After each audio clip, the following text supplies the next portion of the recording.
Glad you came. We're going to, now that you're all comfortably seated, we're going to stand and sing a great song of comfort and worship, Blessed Assurance.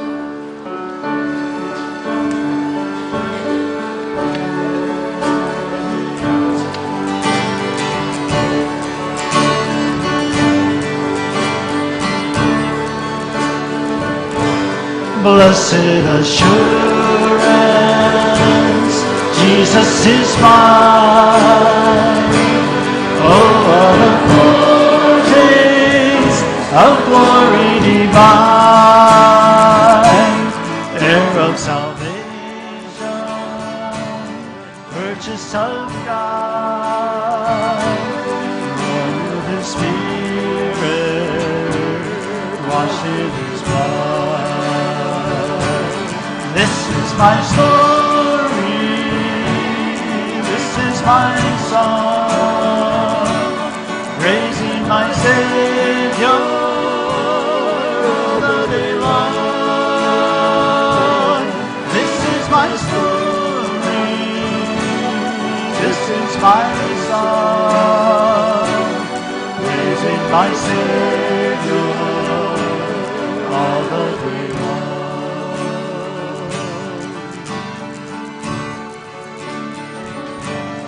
Perfect submission, all is at rest.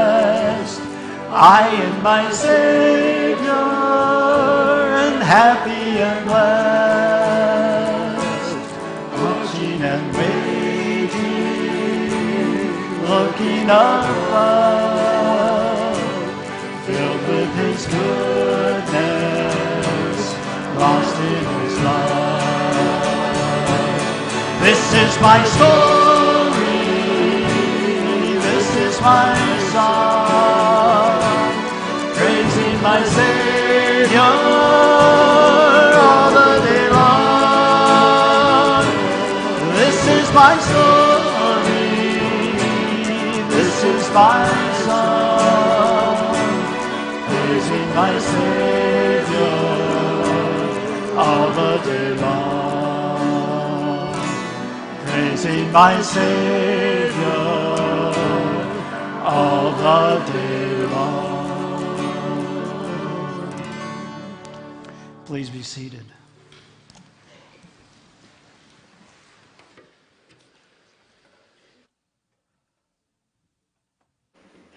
Thank you for singing. You got us off to a great start this afternoon. This is a memorial service for Carol Vanderyacht. If that's why you're here, you're in the right place. In my 40 or so years of ministry, this is the longest anticipated memorial service I have ever been to, if you know what I mean. The Vanderyachts have been a part of our fellowship, I would say minimum 25 years or longer, and it was fairly early on, they're joining us here, that Carol was diagnosed with her cancer.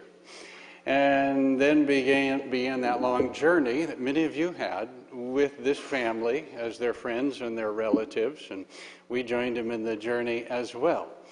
Now, everything you see happening here today, other than that early screech on the microphone, was all laid out and planned by Carol, so we're just following her instructions today, songs and everything else.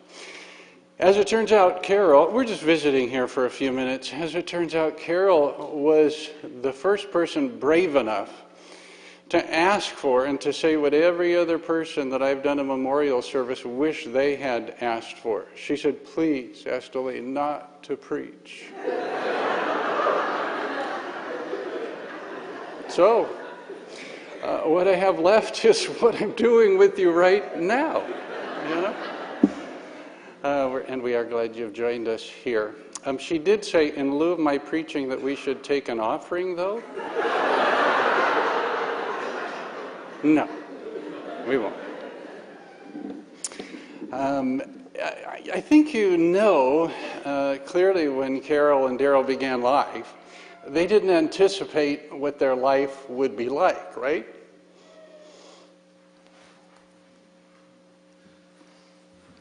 So for your sake, I'm going to pull myself together.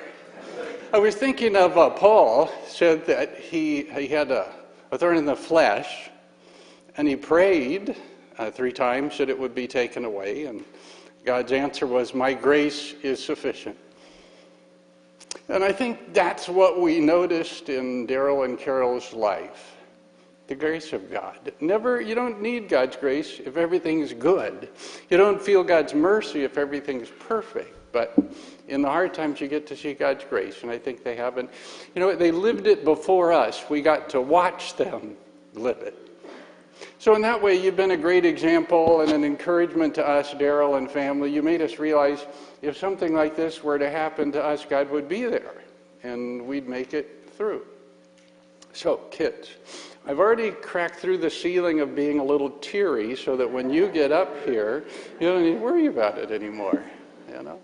Once again, thank you for joining us. Would you join me as we pray about these few moments that we have together today? Father, we're grateful for Carol Vanderyacht and the lady that you made her. The way you gave her grace to live a life honoring you, to live a life of faith when others would have been challenged and given up hope. We're grateful that you did that with her and with her family. And now, as we're here celebrating her life and celebrating you, God, who inspired her, and your Son who saved her, I ask that this would be a grand time that we get to spend today together. And I pray this in your Son's name. Amen. So, if you know Carol and Daryl, you know their kids, and you will know them even better when they're done here. And you're here to give us some insights about your mom's life and what she meant to you and others around here. I have an order. Does it begin with you, Tara? Okay.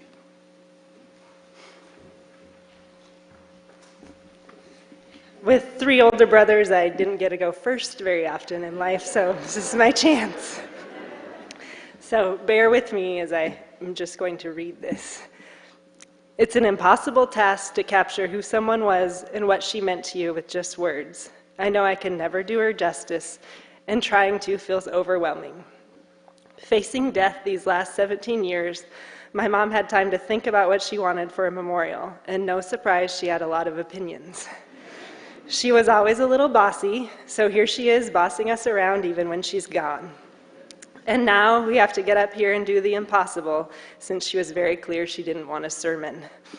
She lived a life full of love for Jesus, and she felt, and as her kids we agreed, that her life would be able to speak for itself. I guess we didn't really think about how that meant we'd have to get up here and share. No matter what words I come up with, they will always fall short of the amazing person my mom was, but I'll do my best to share what God has put on my heart for today. My mom had a big stack of verses that she memorized, and we found them the other day. In it, I found this one, Psalm 119, 92, and 112. If your law had not been my delight, I would have perished in my affliction. My heart is set on keeping your decrees to the very end.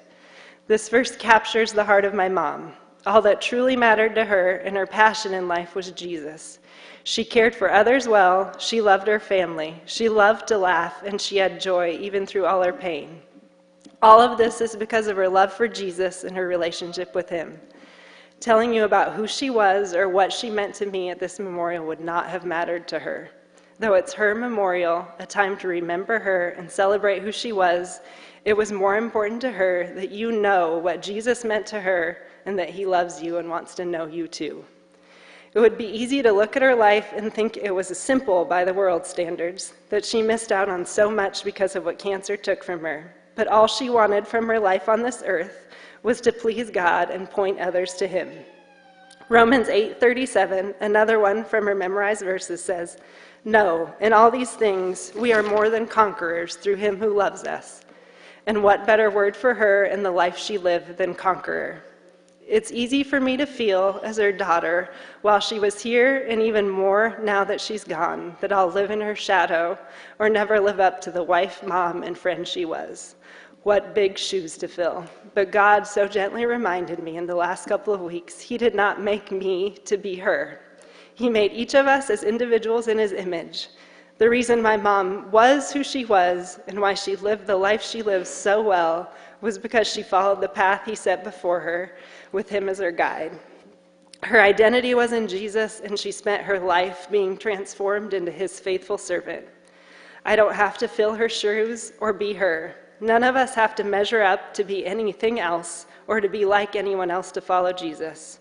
We just have to be who he created us to be and find our identity in him. She was not perfect, and she struggled with doubt, even in the last few months, especially when she could no longer read her Bible. If I could tell her one last thing, I'd share this verse that she also had memorized in reminder of God's promise to her. Zephaniah 3:17. The Lord your God is with you, Mom. He is mighty to save. He takes great delight in you. He will quiet you with his love, and he will rejoice over you with his singing. Truer words could never have been said.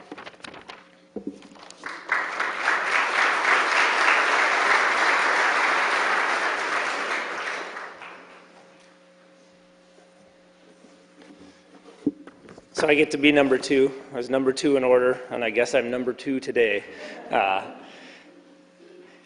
And I wrote down what I was going to say so that I can make sure that I get through everything. I want to thank you all that you all came to celebrate Mom's life with us. When I think of Mom, there are countless memories I have, but there are a few values I view as pillars in her life. These are the things she held to dearly throughout her life, especially in the hard times. They are family, her marriage to Dad, and her relationship with Jesus Christ. Family. Mom loved us kids and put a lot of time and energy into each one of us over the years. Time together was important, and as a result, we had the opportunity to go on a number of family vacations. Chelan was always a favorite vacation for us kids. We had a blast in the trailer house, camping, running around Chelan, and playing in the lake. It was a great time. It wasn't until many years later, Mom shared, you do realize camping wasn't a vacation for me. I still had to cook, clean, and do all the things I do at home. Such was the sacrificial love she showed to us. She did the things she didn't necessarily want to do so we could have fun times together as a family. However, we did sell the trailer as soon as we could afford to stay in hotels and eat out on vacations. As a mother, she had a way of influencing and guiding us with patience and love. There are many memories of sitting at the kitchen bar, visiting and talking with Mom while eating an after-school snack, generally chocolate chip cookies, cinnamon rolls, or peanut butter bars. These conversations varied to a great degree, but generally steered us in the direction of how we could better serve the Lord as we walked through our life. Because you see, that was Mom's mission in life. She always gave us a lot of freedom regarding what our choices, passions, and interests were, and she was happy as long as our actions were pleasing to the Lord. Sometimes growing up, we got into trouble. When our actions didn't align with the principles Mom and Dad taught us, in general, we would get when that happened, in general, we would get I'm disappointed, we're going to go to bed, and we will talk about it in the morning. As a kid, that's the worst. All night to think about what was going to happen.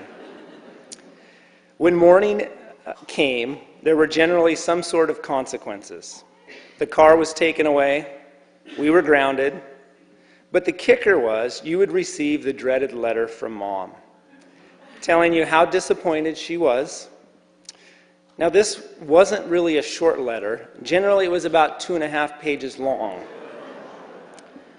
Right now, Tara probably has no idea what I'm talking about. I received a few of these letters. Jeff has a notebook full of them. And Mom ran out of ink with Kent. She finally said, this is true, Lord, he's yours. I'm sure the reply was, Thank you, Carol. I was waiting for that. In marriage, Mom and Dad were a model for all of us to follow.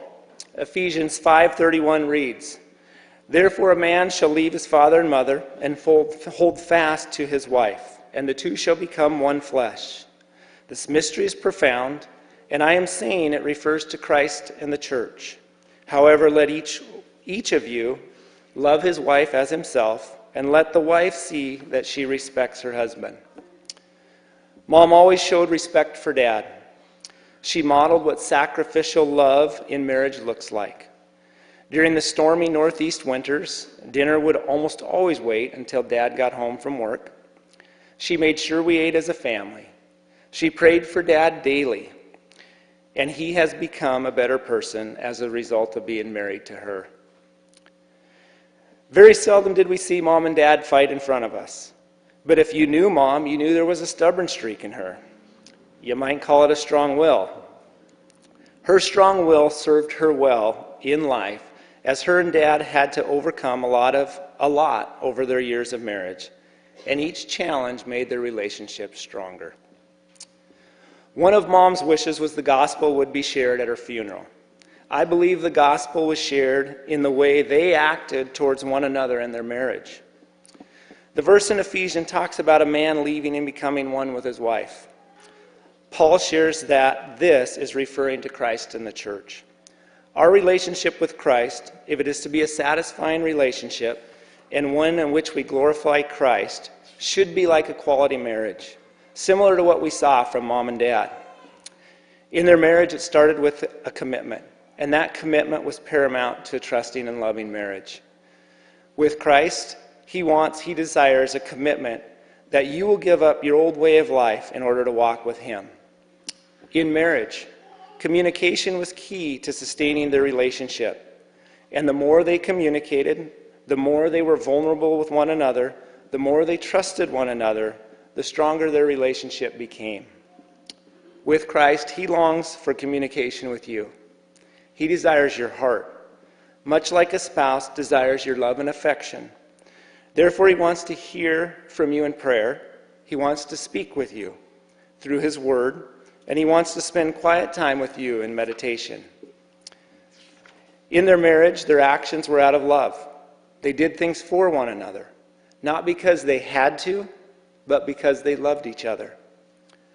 With Christ, if we truly know him, we will also act in love. And those actions will be connected to his desires, his love for us, and his love for those around us. Finally, in marriage, they had an intimately close relationship with each other, one in which it's extremely difficult to live life without each other. Christ desires the same relationship with you. He's already laid down his life for you. Our hope and Mom's deepest desire is that you would have a relationship with Christ in which you give up your life for him. As I watch Mom and Dad, their marriage and the self-sacrifice they had for one another, they modeled what it is to be in a relationship with Christ. As Mom's needs became greater, Dad's commitment and sacrifice responded in accordance with her need. And Mom's life was a life lived in commitment and sacrifice to Dad. For as long as I can remember, if I woke up early, I would see Mom kneeling at the couch with her small brown book of prayer. I knew not to disturb her during the morning prayer time. Mom prayed for many of you on a regular basis, especially those that were battling cancer or going through difficult times with their children. Cancer was a part of her life for 28 years, and while cancer is viewed as a terrible thing and nobody wants it, Mom made it her ministry. She met and prayed with many people in our community who were struggling with cancer over the last 28 years.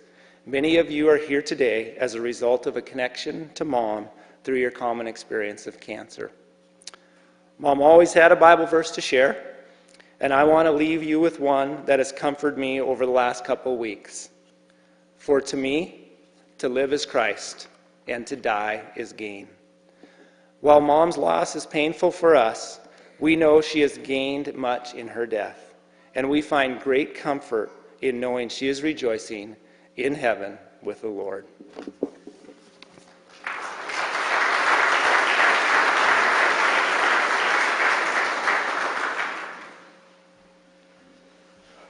Wow, it's pretty amazing. Thank you for all coming. A little about my mom from my perspective. For those that you don't know me, I'm Carol and Daryl's oldest son, which means I'm the luckiest and the most blessed because I got to spend the most time with Mom. I even got the first year all to myself because Dad was gone in the Navy. So she was already a hard and tough working woman back then. Going back to my earliest memories of Mom, she always seemed to me to be a little bit more special than all the other moms. Who am I kidding? She was a lot more special. She always had time for us children, whether it be at Bible study fellowship, meeting, or just the neighborhood kids playing out in the yard. She always made all the kids feel welcome. This continued as I moved into my middle school years. It didn't matter who I was hanging out with or who I brought home after school. She always had some chocolate chip cookies ready and a kind word. She always showed a genuine concern for how my friends were doing and made them feel a part of the family. She was also always praying for my friends and myself daily.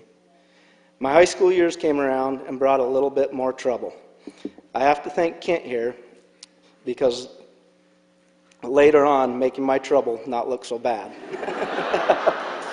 You really know how to look out for your brother.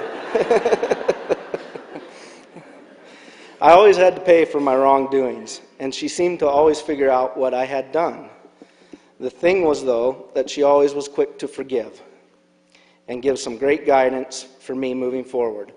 A lot of these guidances came on a 3x5 card, and I think I saw a couple friends here that probably got a 3x5 card too.